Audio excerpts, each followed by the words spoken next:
Yun, sa wakas kumalma din. Ayan, no? Ganda ng tubig, kalmang kalma, tapos biglang linaw. Kaya ayan, meron tayong kasabay ngayon mamaril kasi nakita nila na maganda na ang tubig.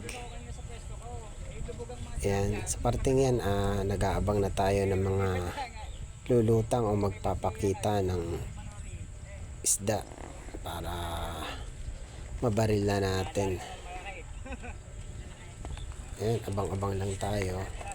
May mga lumulutang na dyan, kaya lang maliliit pa eh. Or mga 3 finger, 4 finger. Wala kasi tayo makitang malaki. Ayan. Yung kasamahan natin na nasa una, marami na yung huli.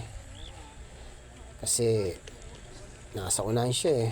Siya yung unang dinadaanan ng isda. Bago dumating sa akin eh, parang maliliit na. Naunahan kasi tayo. Ayan, sa parting yan, ano tayo dyan, pumutok tayo na, hindi ko lang na-videoan.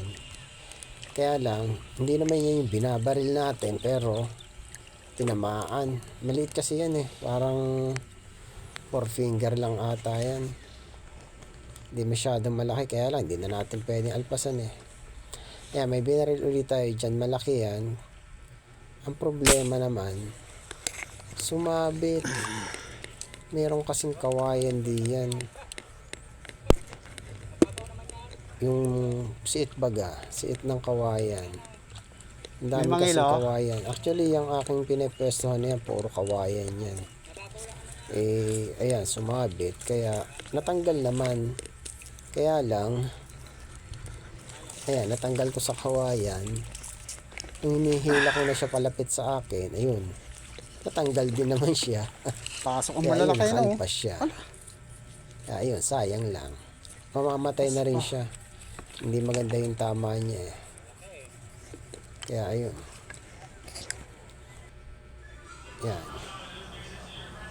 Ayan bali lahat ang huli natin. Hindi ko na nabidyohan yung iba kasi ang hirap ng pwesto, nasa kawayan ako eh. Kaya papakita ko na lang yung mga huli natin. Yan, sige, salamat.